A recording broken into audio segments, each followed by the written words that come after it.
समय के बदलते परिवेश में वक्त के ढलने के साथ जिस प्रकार से राजनीतिक, आर्थिक, सामाजिक और अन्य परिस्थितियां बदलती है, ठीक उसी प्रकार विवाह के स्वरूप में भी परिवर्तन आता है। आज हम बात करेंगे हिंदू विवाह के प्रकार के बारे में, जो कि प्राचीन इतिहास, विषयों, समाजशास्त्र दोनों से संबंधित है। तो नमस्कार दोस्तों, स्वागत है आपका हमारे YouTube चैनल पर, जिसका नाम है परीक्षिता एकेडमी। आज हम हिंदू विवाह के प्रकार की बात करेंगे। हिंदू विवाह के प्रकार, और ये हम जो है प्राचीन इतिहास के रिस्पेक्ट में देखेंगे, क्योंकि आधुनिकता में अगर हम आज की बात करें तो हमें पता है हिंदू विवाह अधिनियम 1955 जो है अप्लाई है, और इसके अकॉर्डिंग आज जो है हिंदू विवाह जो होता है रूल करता है या चलता है, जो भी इसके एस्पेक्ट्स होते हैं। तो प्राचीन भारत में विवाह को लेकर क्या मान्यता थी?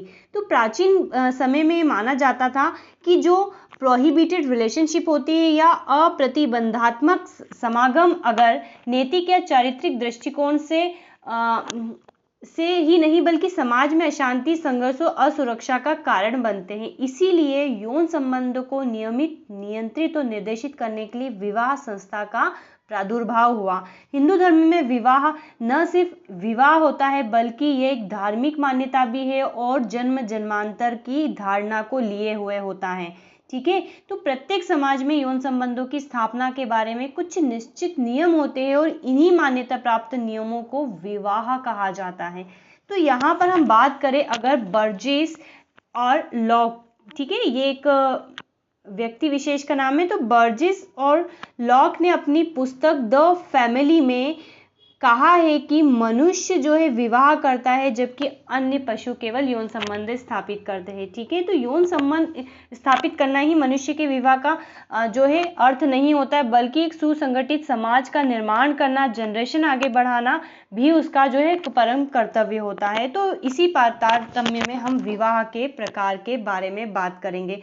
तो विवाह के जो उद्देश्य होते हैं बहुत सारे होते हैं, जैसे परिवार का निर्माण एवं समाज के लिए नए सदस्य को लाना, संतान की स्थिति, उत्तरदायित्व का निर्धारण, मानसिक संतोष, आर्थिक सहयोग, संबंधों में स्थायित्व, यौन आवश्यकता की पूर्ति और समाज कल्याण में सहायक, और भी बहुत कुछ, जैसा हम इसको समझ सकते हैं। तो इसी प्रकार हम आज विवाह की बात करेंगे। तो हिंदू विवाह की अगर हम बात करें तो बेसिकली इसको कैटेगरी में हम डिवाइड करेंगे। हम यहाँ पर आज 8 हिंदू विवाह की बात करेंगे। तो जो 2 कैटेगरी में हम डिवाइड कर रहे हैं, ब्रह्म विवाह, देव विवाह, आर्ष विवाह, प्रजापत्य विवाह, इसी प्रकार असुर विवाह, गंधर्व विवाह, राक्षस विवाह और पेशाच विवाह होता है। तो ये दोनों कैटेगरी अलग अलग होती है। 4 विवाह जो होते हैं अच्छे और सुसभ्य माने जाते हैं, और ये जो 4 विवाह है नाम से ही समझ में आ रहा है ये थोड़ी सी एक्सेप्शनल होते हैं या थोड़ा दुर्गम प्रवृत्ति को मानते हैं। ठीक है, जैसे जोर जबरदस्ती से किसी से विवाह अगर करा जाता है तो अच्छा नहीं माना जाता है। तो आज हम इन्हीं विवाहों को समझेंगे। तो ब्रह्म विवाह क्या होता है, आइए उसको जानते हैं। तो ब्रह्म विवाह वह होता है जिसके अंतर्गत पिता अपनी कन्या के लिए उचित व योग्य वर ढूंढता है और उसे अपने घर पर आमंत्रित करता है। धार्मिक रीति रिवाज होते हैं, विधि विधान से क्या करते हैं, कन्या को वस्त्र और अलंकारों से सुसज्जित कर वर को दान के रूप में दे दिया जाता है, जिसको हम कन्या दान कहते हैं। प्राचीन समय में दान का अर्थ क्या था, किसी सुपात्र को कोई वस्तु प्रदान करना। ठीक है, तो यह विवाह का जो है श्रेष्ठतम रूप माना जाता है, और जनरली हमारे समाज में आज अगर हिंदू समाज की बात करें तो यही विवाह जो है मुख्य रूप से होता है। ठीक है, कि आपसी सहमति से जो भी है रीति रिवाज से बारात आती है और इस प्रकार से जो भी धार्मिक अनुष्ठान होते हैं, और फिर कन्या जो है दान किया जाता है और फिर विदाई समारोह होता है। तो प्राचीन समय में भी ये जो विवाह था काफ़ी जो है सम्मानीय दृष्टि से अच्छा माना जाता था। अब हम बात करते हैं देव विवाह की।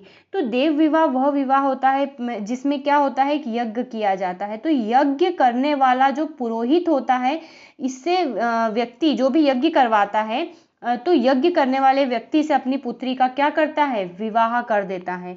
इस प्रकार यह विवाह एक विशिष्ट विवाह है, क्योंकि इसमें वर का चुनाव यज्ञ संपादित करने वाले पुरोहित से किया जाता है। प्राचीन काल में माना जनरली पुरोहित ब्राह्मण होते थे और जिन्हें ज्ञान होता था, ज्ञान है तो ये अच्छा माना जाता है, सम्मानीय दृष्टिकोण माना जाता है। तो जो यज्ञ करने वाला व्यक्ति उसी से अपनी पुत्री का विवाह कर दिया जाता था। और जनरली वर्ण व्यवस्था के काल में विद्यमान था और अंतरवर्णीय विवाह अनुमत थे, इसलिए यज्ञ कराने वाले पुरोहित के साथ ही कन्या का विवाह जो है करना सम्मानजनक माना जाता था।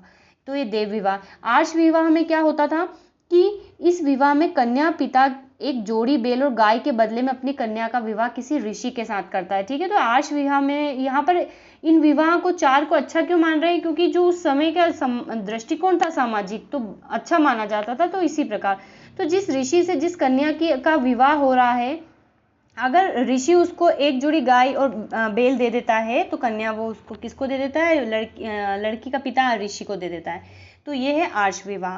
प्रजापत्य विवाह ब्रह्म विवाह के समान ही होता है, और लेकिन मतलब यहाँ पर भी सिंपल वही बात है, योग्य वर होता है, घर पे बुलाया जाता है और धार्मिक रीति रिवाज से विवाह संपन्न करके कन्या जो दान करके विदाई कर दी जाती है। लेकिन यहाँ पर कन्या को वस्त्र और अलंकार देना जो है इसेंशियल नहीं होता, आवश्यक नहीं होता, जरूरी नहीं होता है। सिंपल सी बात है, प्रजापत्य विवाह उस समय की जनसाधारण की जनता करती होगी जो कि विवाह का बोझ को सहन नहीं कर सकती। तो ब्रह्म विवाह और प्रजापत्य विवाह में केवल इतना ही अंतर है कि अंतर समझ गए होंगे कि वहां पर विशेष वस्तुएं भेंट की जाती है, ठीक है, सुसज्जित किया जाता है, और यहाँ पर इस प्रकार की कोई कंडीशन जरूरी नहीं होती है।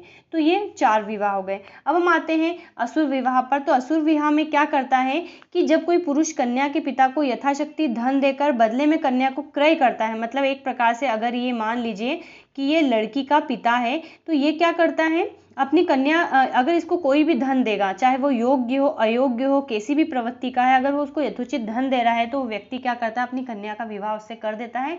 इसीलिए इसको असुर विवाह कहा गया है। इसके अनुसार कन्या का एक निश्चित मूल्य रख दिया जाता है, जो ठीक है, तो आप समझ ही गए होंगे क्या होता है। अब गंधर्व विवाह की बात करें तो नाम से समझ में आ रहा होगा, अगर प्राचीन हमने कुछ सीरियल देखे हो धार्मिक वाले, तो गंधर्व विवाह का वहां पर जिक्र होता था। तो इस विवाह का दूसरा नाम प्रेम विवाह है, जनरली जो आज भी चलता है, ठीक है, लव मैरिज हम जिसे कहते हैं। तो यहाँ पर विवाह कन्या व वर के पारस्परिक प्रेम का परिणाम होता है। इसके अंतर्गत दोनों पक्ष अपने माता पिता की अनुमति के बिना स्वयं को पति और पत्नी के रूप में स्वीकार कर लेते हैं। इसके बाद धार्मिक कृत्य करते हैं और समाज में उनको मान्य कर लिया जाता है, क्योंकि दोनों की रजामंदी होती है। क्योंकि ऊपर वाले जो 4 विवाह थे जो हमने प्रीवियस स्लाइड में देखा, उसमें जो है जो लड़की का पालन पोषक है, जो संरक्षक है, वो विवाह का तय करता है। लेकिन यहाँ पर कन्या स्वयं वर का चुनाव करती है और आपसी सहमति से विवाह होता है। तो बोधायन में ऐसे विवाह को सर्वोत्तम माना गया है, इसलिए क्योंकि दोनों का ही इसमें क्या होती है, रजामंदी होती है। लेकिन उस समय पे इसको गंधर्व विवाह को इतना अच्छा नहीं माना जाता था, ठीक है। तो यहाँ पर और समझ गए होंगे आप बात को। अब है राक्षस विवाह। राक्षस विवाह नाम से समझ में आ रहा है कि इसमें एक पुरुष किसी स्त्री का अपहरण कर लेता, किडनैप कर लेता और उसके बाद उसको विवाह कर लेता उससे जबरदस्ती, तो इसको राक्षस विवाह कहा गया है। प्राचीन समय में ऐसे विवाह का प्रचलन बहुत ज्यादा था। उस समय जीते हुए राजा पराजित राज्यों के से अनेक सुंदर कन्याओं का अपहरण कर लेते थे, ठीक है। तो और जनरली कभी कभी युद्ध भी करते थे और कन्या को जबरदस्ती उठा लेते थे, तो इसको जनरली वहां पर उसी परिप्रेक्ष्य में कहा गया। पेशाच विवाह की बात करें तो इन 8 विवाह में सबसे खराब विवाह जो है इस विवाह को माना जाता था। मनु के अनुसार क्या है पेशाच विवाह क्या है, तो मनु ये कहते हैं, जिन्होंने मनुस्मृति की रचना की है, कि सोई हुई, उन्मत्त, मदिरापान की हुई अथवा राह में अकेली जाती हुई लड़की के साथ यदि कोई बलपूर्वक सहवास करेगा और उसके बाद उससे विवाह कर लेगा, तो ऐसे विवाह को पेशाच विवाह कहा जाता है, ठीक है। मतलब धोखे से, बहुत ज़्यादा खतरनाक वाला धोखा अगर कर रहा है तो और फिर से विवाह करता है, तो इसको पेशाच विवाह कहते हैं। और सबसे निकृष्ट या खराब क्वालिटी का इसको माना गया है। तो ऐसे विवाह को भी समाज स्वीकार कर लेता है यदि बाद में समुचित धार्मिक कृत्य पूरे कर लिए जाए, क्योंकि ऑप्शन ही नहीं बचता। तो यहाँ पर हमने 8 विवाह की चर्चा की। तो बताइएगा वीडियो कैसा लगा आपको, और अगर अच्छा लगा है तो चैनल को सब्सक्राइब कर लीजिए, वीडियो को लाइक शेयर करें, कमेंट करें और वीडियो को अंत तक पूरा देखें। Have a nice day and thanks for watching.